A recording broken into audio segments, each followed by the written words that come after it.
Welcome to chessstrategiesblog.com. This video is about how to checkmate with a king and rook against the king. Specifically, we're going to look at the checkmate patterns for the rook and king against king. Here is a wonderful position to illustrate how the rook can checkmate the king on the edge of the board. This is one of the basic checkmate patterns. White will deliver checkmate along the edge of the board by moving his rook from b3 to b8, checkmate. You see that the kings are lined up directly opposite each other, and the rook checks along the rank. This might occur on any edge of the board. This position started from an interesting position. It's White's move, and White can move his rook anywhere on the board. This is what Bruce Pandolfini calls the any rook move checkmate. The rook can move anywhere for his first move. And so let's say that the rook moves to a3. The second move is very important. If the black king moves to c8, then the rook must move to the b file to raise the barrier. You can see that the rook occupies the b file and puts a barrier there for the king along the whole file. The king basically bounces off of this wall of force that the rook erects along the b file and has to move back to the d8 square, and then the rook can move to b8 and deliver checkmate. Here's the second checkmate pattern.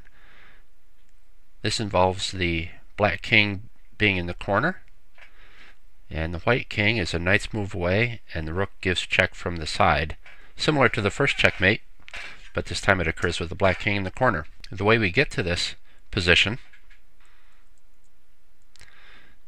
might be from a position like this. If it's White's move, he can't move his rook down to c8 to give check, because then the king would take the rook and the game would end in a draw. So the rook just makes a waiting move along the file, forcing the black king to go back into the corner. He can't move to c8 because of the rook. So the king moves into the corner, and the rook delivers checkmate on c8.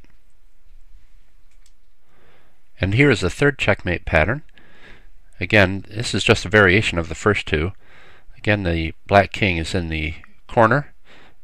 The white king this time is directly opposite the king, and the rook checks from the side. If we step back to the original position, this checkmate might arise from something like this.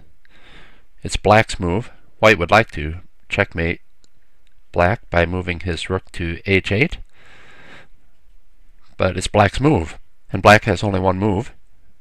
He moves to b8.